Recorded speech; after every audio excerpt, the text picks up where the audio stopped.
All right, Spectators, we are back. It is time for the Mass Effect Lorecast, and I am your host, Tom, or Robots, and I'm here as well with my co-hosts, Sam and Seven Legend. Welcome back, Sam. How's it going? I'm doing pretty well. 1 week closer to getting the gaming laptop, the promised land for me. Yes, you said laptop. Or I'm sorry, not laptop. Oh, okay. Definitely not gaming laptop.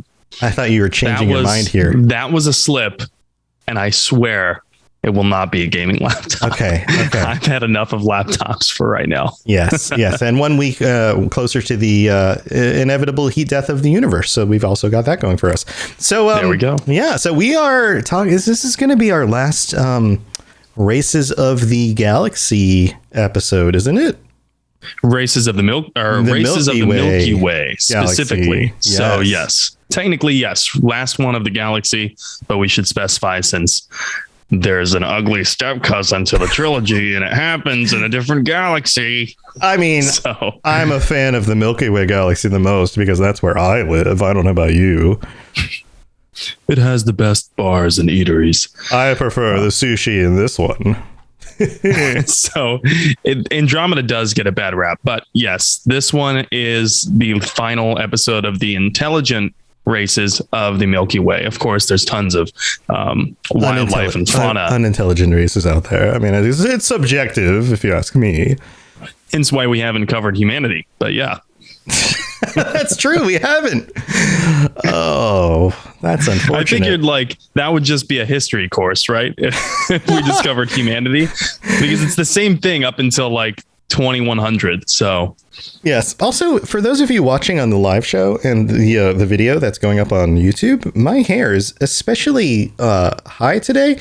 And I have this wonderful curl that's standing up on top of my head that I liken to alfalfa. It's kind of alfalfa-esque, and also who's the guy that did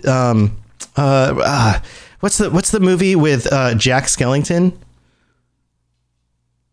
The Nightmare Before Christmas. Yeah, it's like that. It's like the curl that he sings and he walks up and then sings about Christmas. Oh yeah, you know what I'm talking about? Yep, I know what you're talking about. Okay, anyway, it looks like that. Yep. Yeah. Anyway, so who are we talking about today? So this week we are discussing two species who kind of take a back seat to most discussions in and about the Mass Effect universe. One of them is known being a gargly sounding hired muscle man, and the other is barely seen in the galaxy at all. But when players have gotten a view, it's been intimidating. Both of these species have reputations for being violent, and both are not spacefaring species. So if you haven't guessed it already, we are talking about the Vorcha and the Yahg. That's kind of an interesting dynamic, right? With both of them not being spacefaring, and yet they are seen throughout the Milky Way. This is the name of my new hardcore band, by the way. The Vorcha and the Yahg. The Vorcha and the Yahg would make a great metal band. Yes. Yes. Yeah, I can see one Yahg frontman, and then the rest are just Vorcha, just going to town on an electric guitar. Yeah, right, absolutely. Yeah, I am the Yahg. We are the Vorcha. Yeah, absolutely. All right, so we've got a lot to go over. So where do we start? So let's start with my favorite, the phrases that I would use to describe both of these. And for the Vorcha, I would say improvise, adapt, overcome. Okay. That is a quote indeed from Bear Grylls. Wait. Isn't that that's just like no, that's not the Navy. That's the oh God, the words are not working tonight. That's the Marines.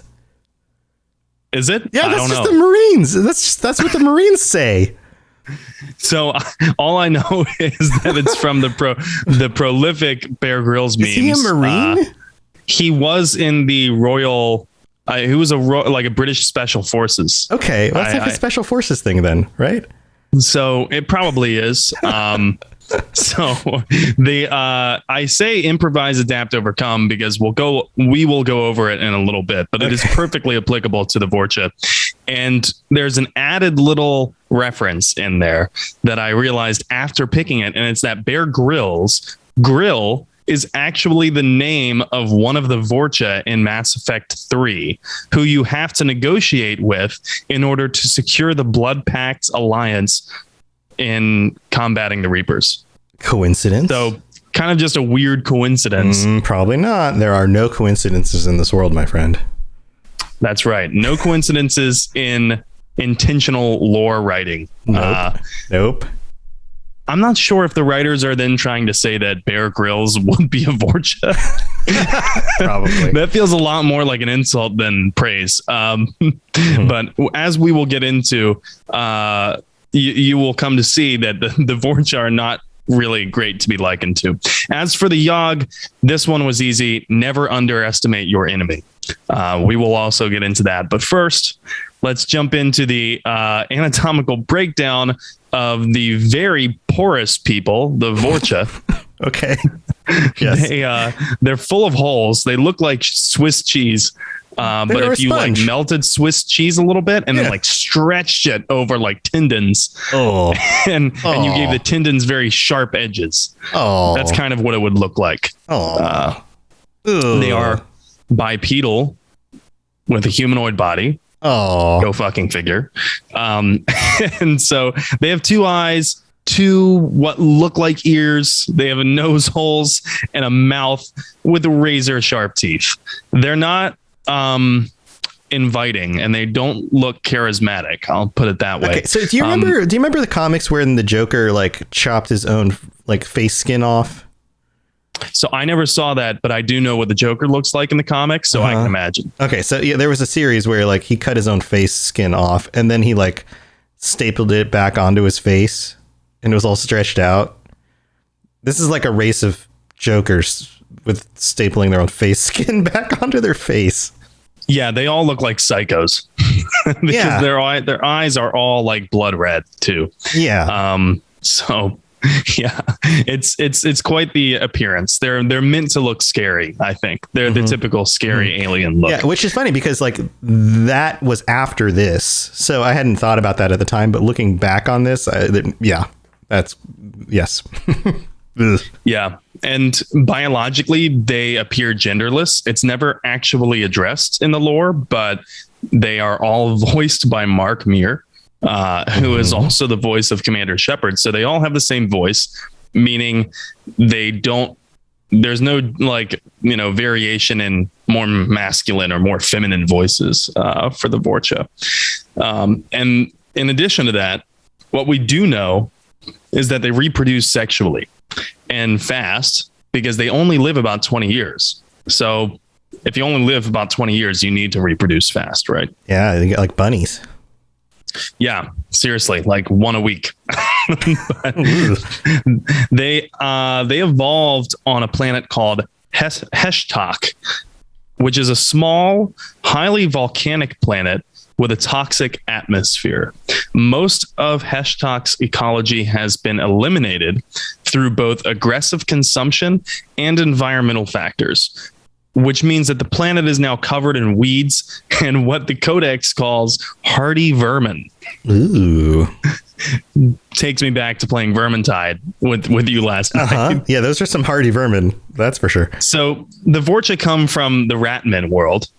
That's basically what this is telling us. Yeah, if there's a natural predator for the Warhammer rat people, then it's these guys. Which makes sense because of all the races in the Milky Way, these guys really, really do look like they would eat rats. Absolutely. I mean, they have the teeth for it. Like they would just gobble them up like Zoidberg gobbles up garbage. Yeah. Yeah. And their borderline, like uninhabitable environment on Heshtok leads to an insanely adaptable race, which is by far the most unique and interesting characteristic about the Vorcha. So first of all, they have clusters, like each individual Vorcha has clusters on the Vorcha's body of what are called non-differentiated cells. More or less, we see these in some animals on Earth, primarily flatworms. So these are kind of like stem cells, or at least like a secondary phase after stem cell. Right. So if you weren't apprehensive enough about their appearance, now imagine that these rat-eating, cottage cheese-looking motherfuckers are covered in stem cells. And they have razor-sharp teeth. And I get this picture of them just turning into amorphous blobs and just like regenerating after they take wounds. They're pretty ugly, and it's often a point of they are the butt end of jokes in the Mass Effect universe, and these non-differentiated cells allow them to regenerate lost limbs, but they also allow the Vorcha to adapt virtually to any environment on an individual level. So this is on an individual level, meaning that it happens very quickly. For example, if a Vorcha gets burned or sliced by, say, an Omniblade, it will develop thicker skin. If a Vorcha leaves Heshtok and settles on a planet with an even more inhospitable mixture of air, that Vorcha's lungs will adapt.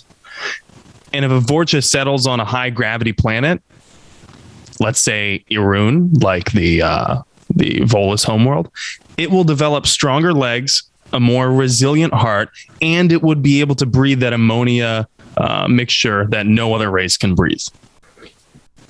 And it can do these things in like a week. So if you were to like mind control these things, it would be like the perfect slave race to put on a planet that nothing else could be on, to be like your workers, like your hive workers, to just mine things and get things off places that nothing else could get to. They are the ideal shock troops and like the ideal just like exploitable labor source. Absolutely. Yeah. Which the Asari actually do to the Vorcha very early on after they discover the Vorcha. They say that it's to, quote unquote, uplift them and expose them to the rest of the galaxy, but we will get there. So as I said, the non-differentiated cells move to the affected areas of an injured or diseased Vorcha, and they adapt in about a week. Crazy fast. But each Vorcha has a limited amount of these cells, so they can typically only adapt once per lifetime. And so they don't replace a vastly different environment. They don't replace those cells. That's interesting. Right. And since they only live about 20 years, they probably are going to only have to adapt to one environment at a time, unless they're traveling stem cell salesmen. I don't know. I wonder if you could like steal the stem cell, the adaptable cells from one and inject it in another. I'm sure the Solarians have tried. Yeah, right. I can almost guarantee that the Solarians have tried with that before.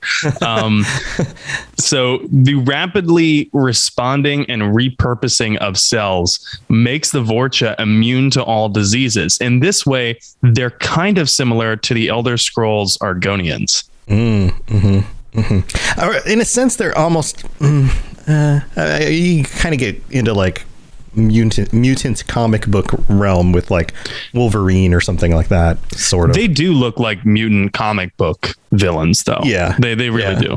They look like they should be a comic book villain's henchman. Right. That's just kind of how they look. Yeah. And that's kind of how they act too, since all of them seem to have a pretty similar personality. But what all of this means with the adaptability thing is that the Vorcha don't evolve as a race. Their DNA is still the same as the Vorcha who lived millions of years ago. It's still the same exact DNA, because the race itself doesn't need to evolve if an individual can adapt on a moment's notice. So it's pretty interesting. I wonder if that stunted their psychological development to some extent, because we don't see a real desire to pursue hallmarks of progress like other civilizations do, like science, architecture, that kind of thing. We don't see that from the Vorcha. Right. Yeah, that's interesting. Yeah, there's still some really big questions in evolution about some of that kind of thing, which I'm not going to go into here. I saw a documentary about some cells that they've been studying over almost 40 years now, and some really interesting things over the long-term evolution of these things that could play into something like this, like some of the shocking things about that. But I won't bring that up here.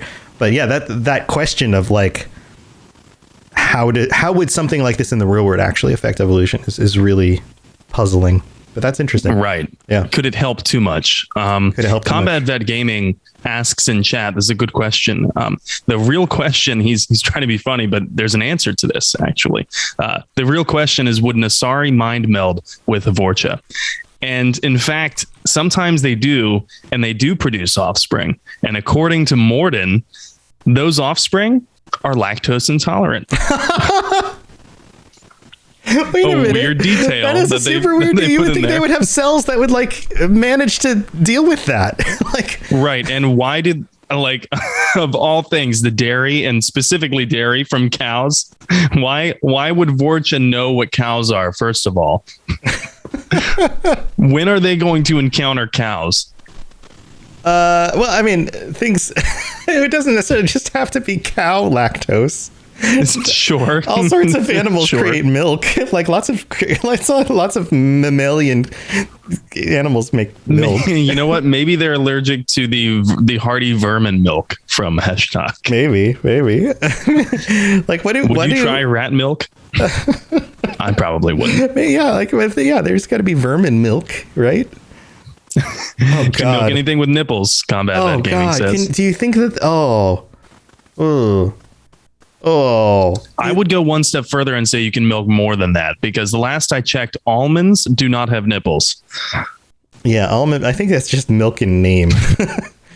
Yeah, no. Milk in name only. It's poser milk, as I like to tell my girlfriend, a huge fan of. She's single-handedly keeping the almond milk industry in business. Oh, yeah. Well, there you go.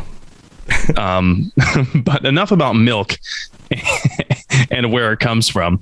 The Vorcha's hardiness reminds me of another animal that we have in the animal kingdom on Earth, which are called tardigrades, or water bears. Water bears. One of my favorites. One of my favorite tiny little animals. And they can actually survive in the vacuum of space. So maybe we should call the Vorcha space bears. They're like horror space bears, though.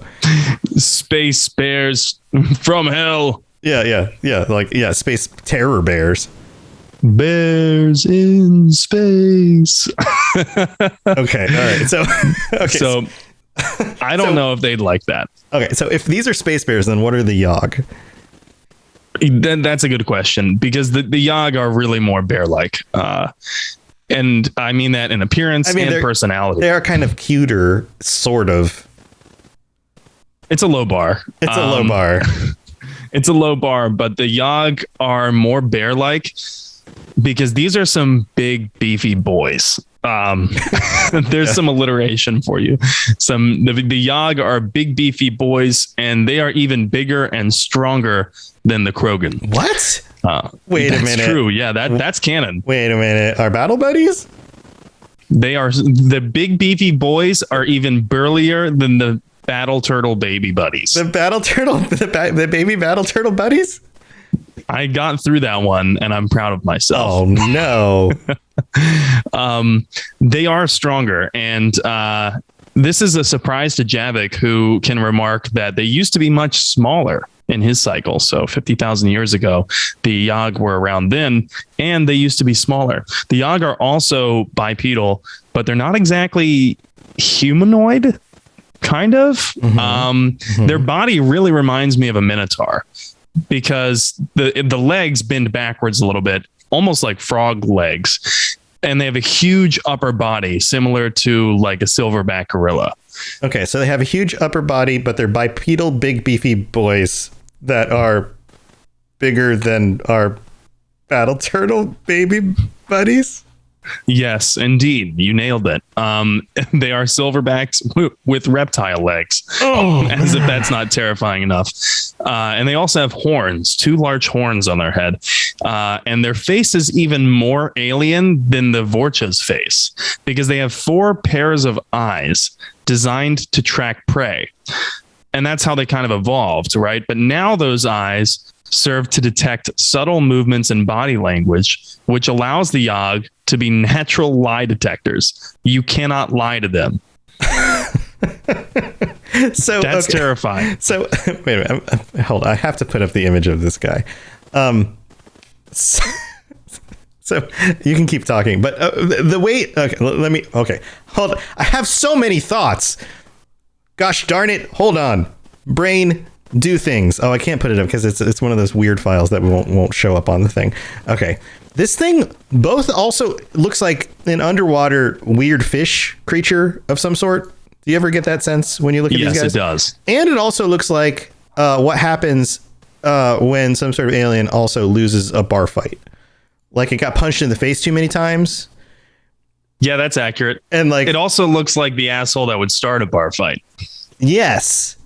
But it looks like okay, so if you were a 4-eyed alien with a more regular looking face and then you lose the bar fight and then your buddies have to like drag you off the floor and take you out of the bar and be like, it's okay, Roger. It's all right. You'll get him next time, buddy. Let's get you home. And like your face is like sunken in now and bloody. Like that's what these guys look like. He's muttering like, I'm the Shadow Broker. Right. Yes. Exactly. Yeah. I don't stand for those. Yeah. And they have deep voices too, like incredibly deep. They're like big. They're big, beefy boys. Of course, puts Bane to shame. Slant rhyme unintended. Yes. I'm the Shadow Broker, Batman. Ah, yes, the shepherd. The shepherd. You think you're the Shadow Broker, but I was born in the Shadow Broker. I was molded by it. Oh man. The Shadow Broker is kind of like Bane. I think that's a fair comparison, but their mouth is triangular. What the fuck is that about? I don't really like that's. I've never seen something with a triangle mouth. So this is a first. Like a fish, like a weird fish. Yes, it's like a weird fish because they also have like gill-like things on the side, right? These things must have evolved from a fish somehow. Yeah, I get the strong indication that they have an aquatic ancestor somewhere down the line. I mean, we all do. Well, maybe not like really far Vorcha. back. Maybe not the Vorcha, because I don't. Nothing about them looks like it was ever aquatic. I mean, you and I do, being as we are life forms who evolved on Earth. And that's the first time I've been called a human in a while. Yay! I'm flattered. Upgrade. I've been called many things, but never a human. Oh boy. All right. So with the Shadow Broker DLC, right? We know. Okay, we know that they're not just physically dangerous, but they got some smarts. We know that. Right. Yes, they do. And that makes them very, very dangerous. Fun fact, the Yahg didn't even exist before the Shadow Broker DLC, which is a DLC for Mass Effect 2.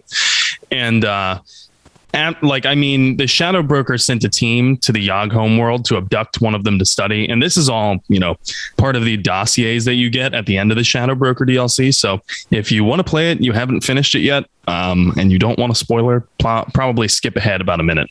But the Shadow Broker sent a team to the Yahg homeworld to abduct one of them to study. And they had to kill several Yahg before finding one who actually wanted to leave their homeworld named Parnak.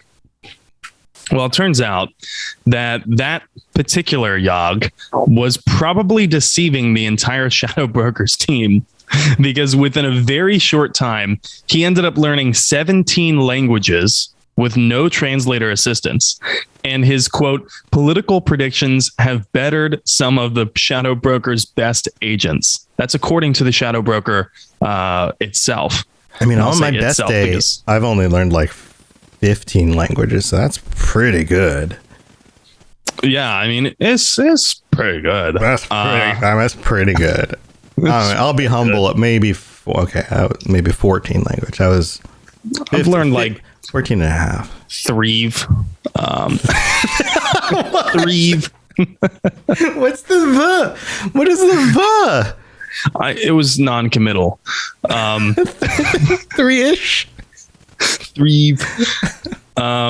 The sheer intelligence of the Yahg, which dwarfs my own, clearly, and its raw power spooked the Shadow Broker enough that the Shadow Broker immediately tried to issue an order to eliminate the Yahg before it could become a bigger threat. And so even in acting in what the broker thought was immensely proactive, the order came too late because the Yahg killed the Shadow Broker while he was sending out the message. So the Yahg then became the next Shadow Broker. And so this is how we know what the Yahg's lifespan must be at the very least, because the Yahg served as the Shadow Broker for 60 years until Shepard came along and sent him to his grave. Okay, so 2 things here. Shadow Broker is basically the Highlander, because there can only be one. There can only be one. Right, you kill him, and then you become him. 2, maybe it's the eyes, because the brain is like the GPU, and so you have to have more you have more eyes, you need more processing power, right? So more eyes means upgrade. You got to RTX on that thing. So he's definitely got like a 3090 in there. At least. At the very least. So he's got RTX on, so that's why he can learn so many languages. He's got quite a rig going on, and inside that beefy big boy body. That beefy big boy body with the big old rig. So I bring this up because the Yahg are the definition of apex predators. Their ability to pose such a threat to the races of the Milky Way is impressive, especially considering that they haven't even left their homeworld yet. Sorry, I got distracted by the comment in chat from Mark 10 Gamer, who said, "If that's true, Tom, spiders should be fucking powerful ASF." And I said, "Heck yeah, Shelob." There you go. So sorry, what did you say? I totally missed that. I said it's just impressive how powerful the Yahg are and how much of a threat they pose to the Milky Way races, because they haven't even developed the technology to leave their own homeworld yet. Well, yeah, that's kind of a contradiction, right? Okay, so besides the Shadow Broker, the Shadow Broker Yahg, right? Then they're all on Parnac? Yeah, so they haven't even advanced past the 20th century Earth technology. So they're not spacefaring. They're on the cusp, but they're not there yet. And in fact, neither are the Vorcha. Okay, so then we're gonna have to dive into their history and with how the console we're gonna have to dive into their history with the council. This sentence doesn't make any sense. You are right. So I'll take the heat for this one, because what listeners don't know is that this is according to the show notes that I put together. This was the transition to the mid break that he set up, so we could set up the transition to the mid break and hint at what you were going to hear next. And this sentence doesn't make any sense. I should have gaslighted you and been like, "Are you having a stroke?" I'm so drunk right now, guys. All right, so wait, I'm going to put this on you. So what are we talking about when we get back from the mid break? We're gonna talk about how exactly the Vorcha and the Yahg even began their interactions with the Council and the Milky Way races. What? Something smells like toast. We'll be right back. Message coming in. Patching it through. I am sovereign, and this station is mine. I like the sound of that. All right, so thank you guys for hanging out with us. This has been a wacky episode. But thank you for being here. We have some patrons to thank, and we've got a new review to talk about as well. And hey, and Seven, how do you feel about our patrons? Oh, I love them. As I do every week. Yum, yum, yum. That sounded sarcastic, but Love it those wasn't. patrons.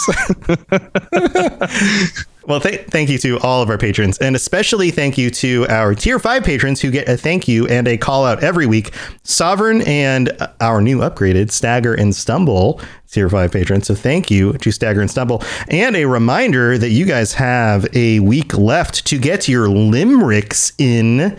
We have a secret donator who has decided to give away a guest slot on the end of the month patron episode. So that means that one of you who submits a limerick is a 5-line poem. You can look it up. They're really easy to write.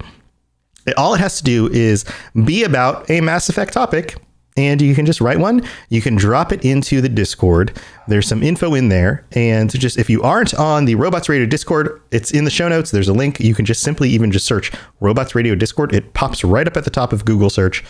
Join the Discord. Make sure you follow the instructions when you join. You go into the channel that says rules, and there's a few other things on that channel, but it basically starts with rules, and then you choose the little emojis for all the different things you like. So you can choose the Mass Effect Lorecast emoji, and then make sure you choose like the fun ones and like the personal stuff and personal and sharing stuff, and that will also include the poetry section. You go into the poetry channel, you'll see some limericks for Mass Effect stuff. You paste your little limerick in there that you've written, and our secret donator will pick their favorite limerick, and you might be able to guest on the end of the month show. That favorite limerick will be picked by next week's show on the 22nd, and on the 29th is when our patron show will be. So that means that you will get to join one of, 1, 2, 3, 4, 5, 6, 7, 8, 9, 10 of our patrons. And so you don't even have to be one of our patrons in order to join us on the show that week. So that's super awesome. And there are 36 total patrons. So thank you guys. Maybe we can hit 40 by the end of the month. That would be amazing. Wouldn't that be awesome, N7? Oh, yeah. 40 patrons. I think we might be able to surpass that. Maybe 42. That's 42? Yeah. The answer to life, the universe, and everything? Because before I underestimated our patrons, and I'll never make that mistake again. Sounds fair. So thank you to all of our patrons. If you have enjoyed the show, if we have helped you get through a work day or your commute to work or a workout or anything else involving work, or even just, doing your laundry or, cleaning their house or anything at all, and you want to thank us, or you would like to get ad-free episodes or join us on a future episode of the show or anything at all, go to patreon.com/Mass Effect Lorecast and check out all the different tiers and the ways that you can subscribe and help us out. And we would love the support. This helps me do this full time. I do this show and a bunch of other shows. This helps support N7 Legend do this on the side. And we really, really genuinely do appreciate the support. So thank you for that. And beyond that, you can share it with your friends. You can leave us ratings and reviews like this one from King Oblivion in the United States, who writes, "This is my favorite podcast on the Citadel." Didn't we read this one last week? I think they said we had a new one. Did we read this one? I think we did. I thought I saw a new one on either Chartable or Podbay. Let me try and get that up right now. I think we read this one. I recently found this podcast ever since. Yep. Yeah, we already read this one. You're tricking me. He's tricking me. You're a tricker. I'm a sneaky one. You're a sneaky one. I don't see any new ones. He's tricking me. Well, then, fine. Well, maybe you find that one. But that's all I got for the middle of the show. So let's get to the rest of the show. Thanks, patrons. Love you guys. Bye. Spit it out, or are you trying to build suspense? You're so dense, sir. Obviously, I do not know as much about human relationships as I thought. All right, we are back. Did you find it? Yes, we are. And no, I didn't. I know what I did. So I confused. We have another new review for the Xbox Game Pass show. Oh, yeah. Yes. And that one is on Podbay. So all right. Confused the two. Yeah, that's coming up tomorrow night. And we have a special guest on that show tomorrow night, Lady Devin, who is the social media manager. That's her title, right? For Fallout. And she's going to be talking about Boyfriend Dungeon, which I got a chance to play because she made me do it. And so that's going to be awesome. We'll be talking about that tomorrow night and a bunch of other stuff. So, yeah, join us here on Robots Radio's Twitch channel, twitch.tv/Robots Radio. Also, you know what? We've got a planet. You want to talk about our planet? Yeah, let's talk about Flet. That's the name of the planet. Flet. Flett. So Flet, located in the Eagle Nebula. I wanted to choose this planet because it's perfectly relevant to the Vorcha. So I'll just go ahead and read the description here to our listeners. It is uninhabitable by most species. Flet is home to the Blood-Pact's Vorcha training and breeding grounds. The thick atmosphere is nearly all nitrogen and lacks oxygen, which poses no hazard to the Vorcha. Needing little but imports of food and water, Vorcha mercenaries and mercenaries to be train religiously to overpower and kill whoever the company is at war with this time. Travel advisory: Flet's spaceports are wholly owned subsidiaries of the Blood-Pact Mercenary Company, a corporation undergoing numerous criminal investigations for capital crimes. Civil traffic to Flet is strongly discouraged. So, with a name like Flet. that, you'd never guess it. Yeah, Flet. Sounds innocuous, but it's not. And I love how the Codex refers to the Blood Pack as a company, like a corporation. That's what I meant. Like with a name like the Blood Pack, you'd never guess that they were undergoing an investigation with a corporation named that. Why are you guys named Blood Pack? Oh, we donate a lot to the Red Cross. That's it. Yeah, that's it. All right, so let's get back to these two wonderful species. So let's see. We know a lot about their biology, and we also know that they're both non-spacefaring. So okay, so how did they enter the galactic stage then? So the Vorcha are discovered by the Asari, as I mentioned earlier, who then bring them to other worlds as a source of cheap, quick learning labor. And now I don't mean to say that quick learning equivocates to being intelligent, to being hyper smart like the Solarians are. It's just that they have a very fast lifespan, so they learn these skills in addition to their adaptability very quickly. They can fine-tune their motor skills and nervous systems so that they can provide a source of cheap labor that no one would get anywhere else. So they're like, so Combat Vet Gaming says they're street smart, not book smart, but I would modify that a little bit to say they're adaptable smart. They are biologically smart. Yeah. They have a big hindrance in, I guess, development, in that they don't organize well, and they're so aggressive and territorial that really gets in the way of their progress. But we're getting ahead of ourselves. So we'll talk about that a little bit later when we talk about governments and militaries. Okay.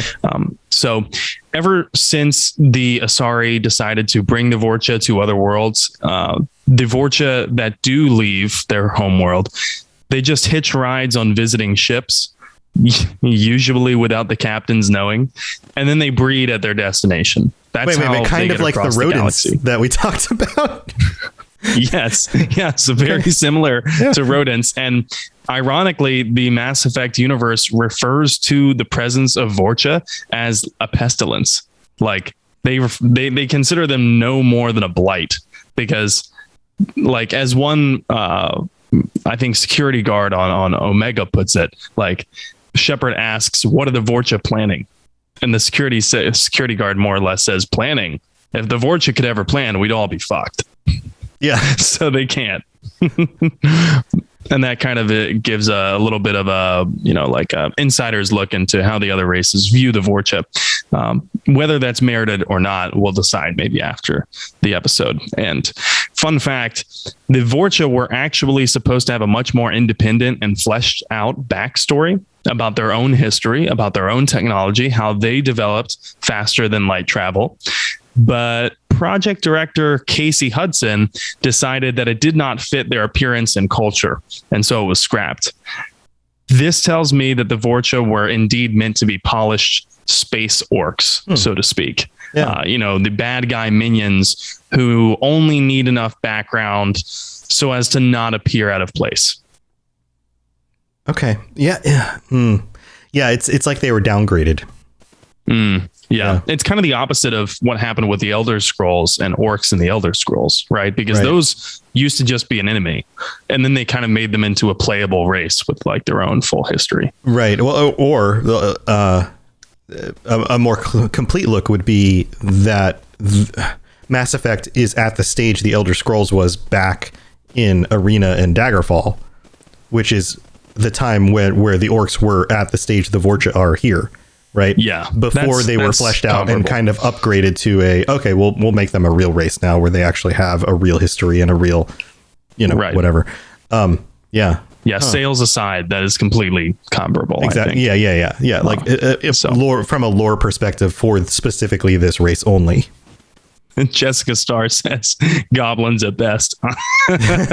They are kind of space goblins. Yeah. They're kind of space goblins. Yeah. Yeah. Yeah, they're space goblins. That's a really good metaphor or analogy. But as for the Yahg, the council doesn't make first contact with them until the year 2125 of the current era, which, for context, is 58 years before the events of Mass Effect 1. But that's still 32 years before the council makes contact with humanity. Yeah, and that's still like 104 years from now. Yeah, I'm gonna have just so short of a time. I'm gonna have to live to be 140. Six? I mean, you better get cracking on your V8 and eat a lot of carrots or something. I don't know. Become a vegan. Subsist entirely off of vegetarian animal waste. I have no idea. You think we're going to develop like the Futurama thing where you can just put your head in a jar? I hope not.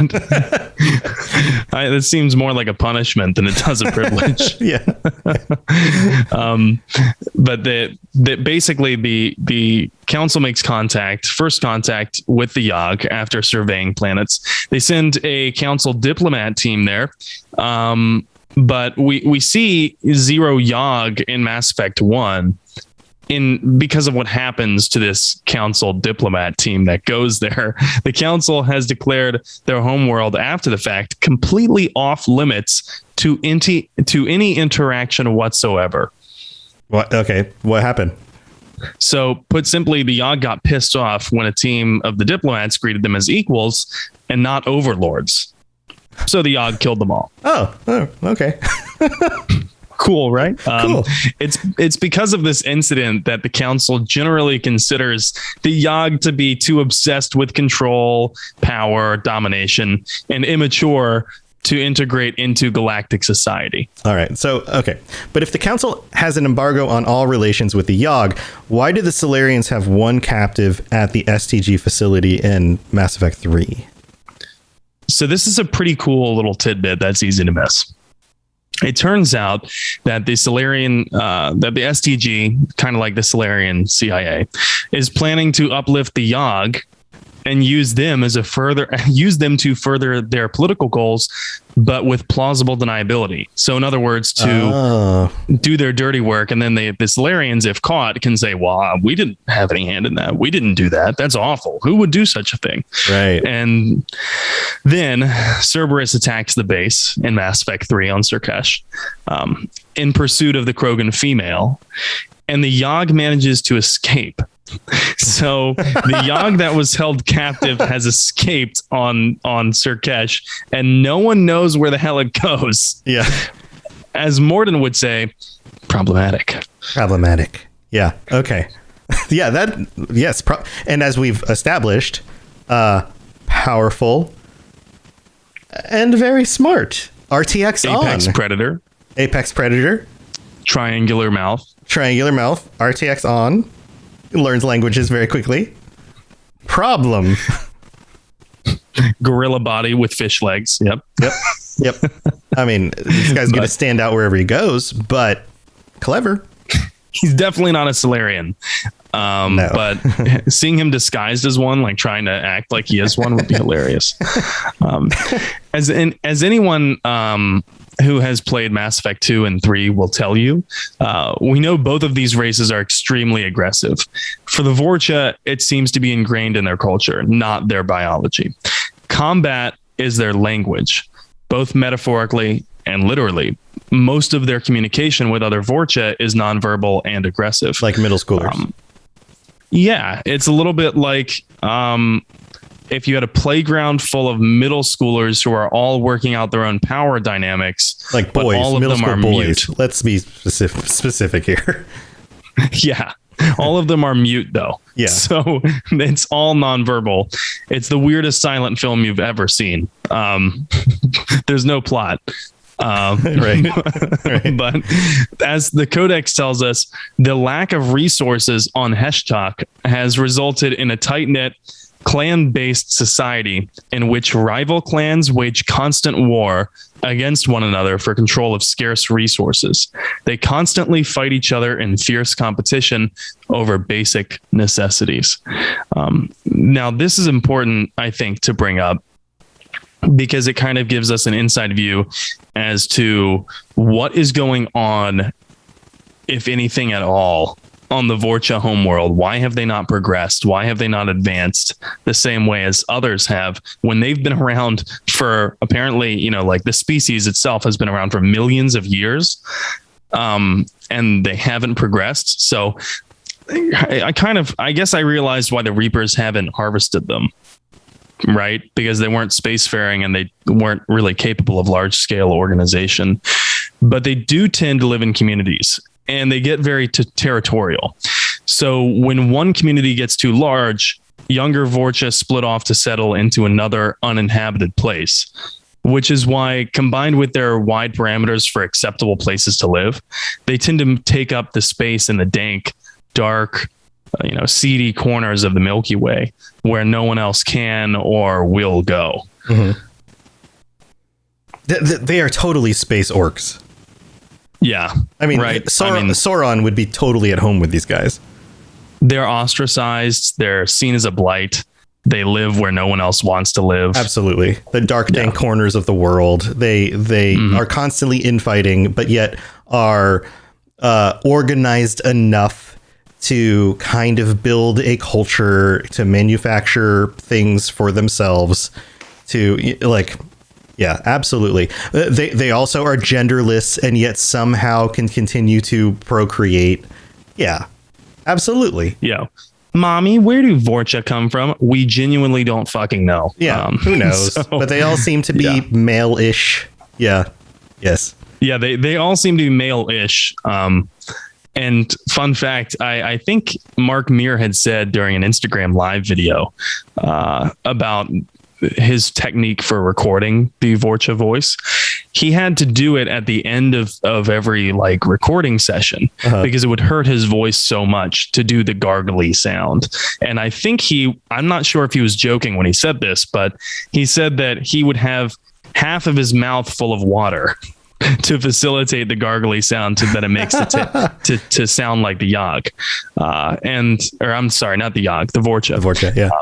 And so, yeah, the Vorcha sound absolutely horrible. Their voice is like nails on a chalkboard. And it's always it starts off with a growl, it seems, most of the time. And then they just walk away and they never say bye, which is, it's okay, whatever. Right. But, they're mostly nonverbal anyway. So for the Yahg, we have two examples that we've already mentioned to go on as to why they're violent or, to explain their violence. The first contact that they had with the Citadel is one example. And then we also have the Yahg's takeover of the Shadow Broker. I'm hesitant to give any passing judgment on the Yahg as a whole race because those are two isolated incidents. And what if they only reached contact with one nation of the Yahg planet? Yeah, and everyone else on the Yahg planet is well, those guys are dicks. Or we're in very desperate situations. Right. Yeah, it's not enough individual instances with which to derive any overarching, results. Like, you can't really draw a conclusion from that. Right. If I was going to go with a headcanon, I would say that the council tasked the Solarians and Spectres with monitoring the Yahg homeworld. But there's no evidence to actually suggest that in the lore. Not that I know of. So that's just my opinion. It seems logical.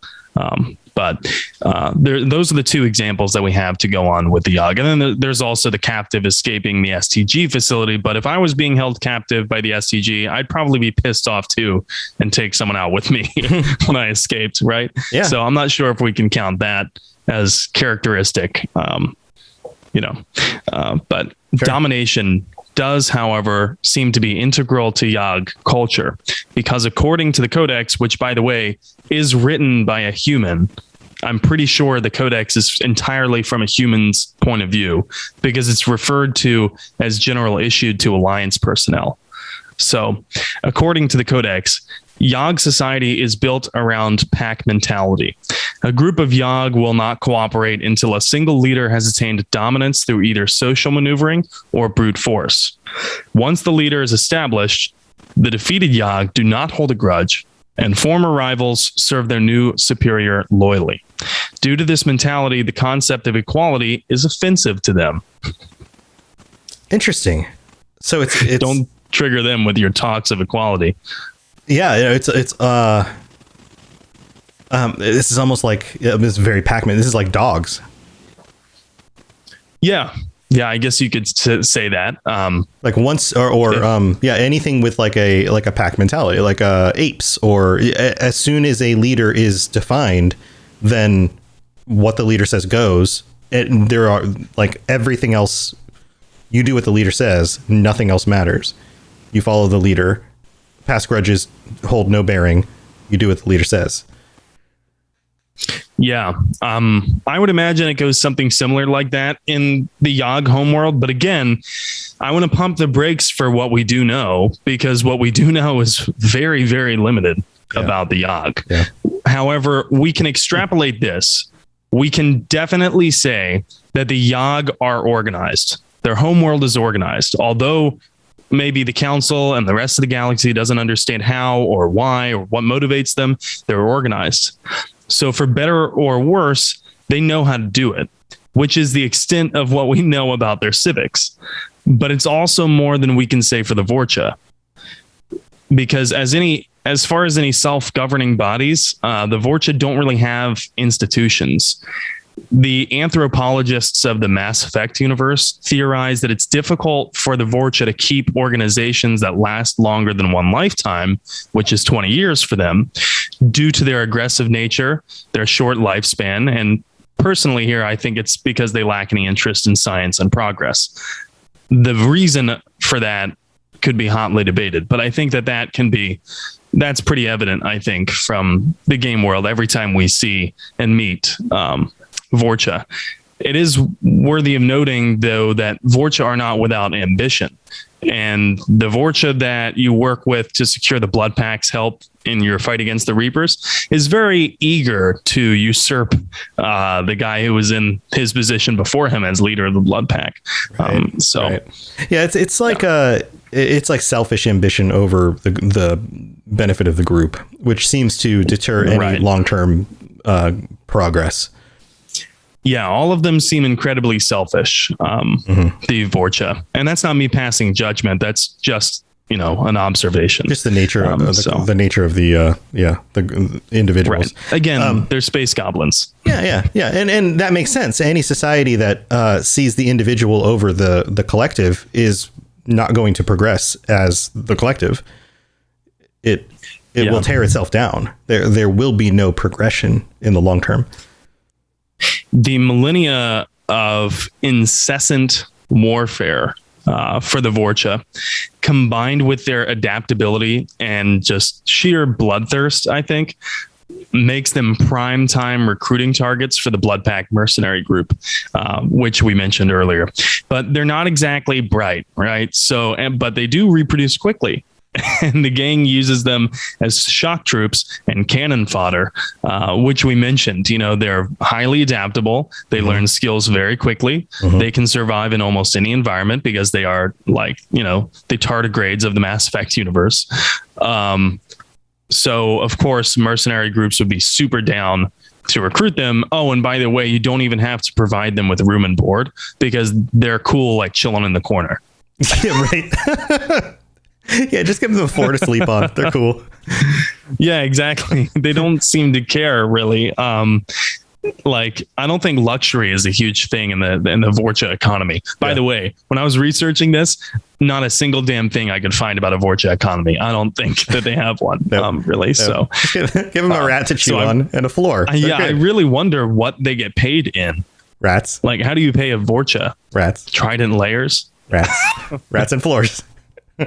Rats. Yeah, it's more and more rats. The more rats, that's how they determine their social hierarchy. Who has the most rats? Yeah. I have 3 rats. How many do you have? That was a pretty good Vorcha. That's a pretty solid Vorcha impression. Hire me, BioWare. And since the Vorcha don't have any government, they haven't really raised any of their own armies or fleets, so to speak. There's enough Vorcha in the Blood Pact that I guess you could consider that a Vorcha army, but it's not because it's a multi-race, mercenary corporation. And the Vorcha seem to be incapable of organizing and coexisting long enough to really form any army or militia or any type of power group that lasts longer than one lifetime and can, ally enough people that it grows in power. That doesn't seem to be possible for the Vorcha. Whether that's cultural, whether that's innate, I don't know. I don't think there's enough evidence to suggest either way. We don't know much, if anything, about the Yahg's military, but we do know that they aren't being targeted for harvesting by the Reapers in Mass Effect 3, per Admiral Hackett, because they're not a spaceflight species yet. They're close, but they're not there yet. So considering their apex predator status and the fact that they are nearly done constructing their first spaceship, they are expected to be the dominant species in the Milky Way, assuming Shepard fails and everyone ends up getting harvested. Ooh. Yeah. Ooh. Next cycle run by Yahg. Weird. How do you feel about that? Triangle mouths everywhere. Well, RTX on. That's what I say. Hey, Jessica Starr has some interesting questions. Sure. Are there many reports of how the Yahg fared during the Reaper invasion? So they actually didn't get invaded. The Reapers left them alone. And it's Admiral Hackett's best guess that they were left alone just because they weren't advanced enough. My personal guess is that they were left alone because how many Yahg actually know about the existence of the Reapers? 2? 1, because Shepard killed the Shadow Broker. So maybe 1, the Yahg that was on the STG facility. That's it. I don't think they're going to bother with the Yahg. I think that the way that the Reapers like their cycles to go, it seems like the Reapers, until the most recent cycle with humanity and the Asari and whatnot, it seems like the Reapers enjoy having a clear dominant species of every cycle, doesn't it? Or at least maybe that's just convenient writing. I'm not sure. I mean, it makes an easy target. It makes a predictable pathway of evolution. It consolidates everything. They do like patterns, and they do like races to evolve the way they want them to evolve. So Jessica Starr also says they're developed enough that they would be harvested even if they're pre-space flight, I think. Yeah, so that's a good point. There are flavor texts in the Mass Effect lore on side planets that talk about other unnamed races of aliens that were completely exterminated by the Reapers in previous cycles, but they were not spacefaring species. So I wonder what the exact cutoff is, or if the Reapers were totally full of shit when they talked to Shepard on the Citadel, and it's all arbitrary, you know. Yeah. Yeah. Good question. And that's assuming that it wasn't just a, writing inconsistency. Right. Well, we got to wrap up the show. Interesting look at these two kind of lesser known races. These guys, if we get some more info on these guys in Mass Effect 4, that would be pretty cool.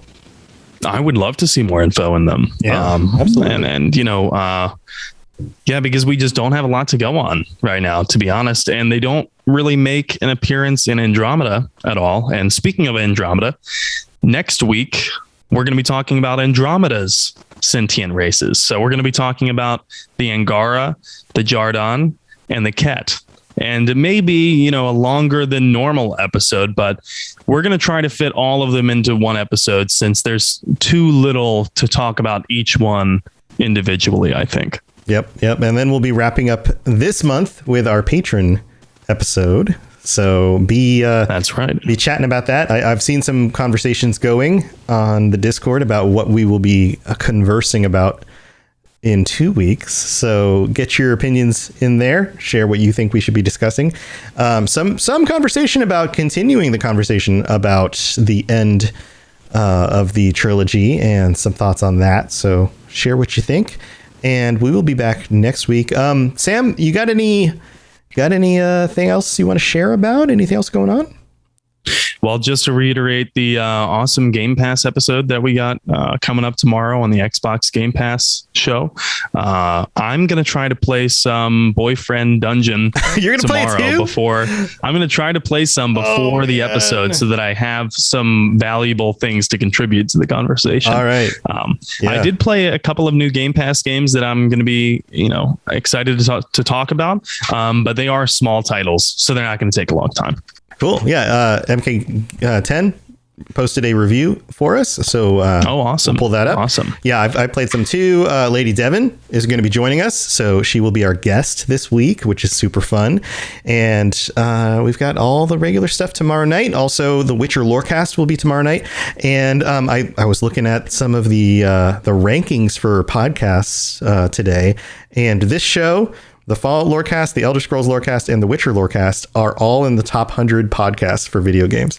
We have 4 top 100 shows. What? And the Xbox Game Pass show is in the top 200. What? Crazy talk. This is nuts. This is crazy. Yeah, and who was it? What's the guy's name? Do you remember the guy's name from Game Informer? Followed our Twitter account. I don't remember his name. Mr. Reiner. I don't remember his first name. What is his title? He's the editor-in-chief. Editor-in-chief of Game Informer. Which, for those of you who don't follow print media, that's like pretty high up there. Pretty high up there. Yeah, follow the Witcher Lorecast like near the top. And the Mass Effect Lorecast. So hello to you. Thank you for following us. And fun times. We've been having a great time. Thank you to everybody who has been checking out the shows. We really do enjoy you guys being here. We especially enjoy you when you join us during the live shows. And thank you to all of you guys, all of the live show people, all of you listening on your devices. We love you guys. Thank you for being here. We will see you next week. And until then, have a safe trip through the galaxy.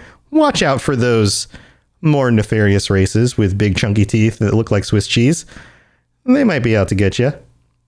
Stay safe. We'll see you next time. Bye, everybody.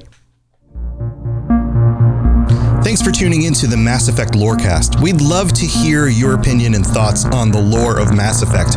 Reach out to us on Twitter at Mass Effect Cast, or check out the Robots Radio Discord. Also, you can send us an email at masseffectlorecast@gmail.com.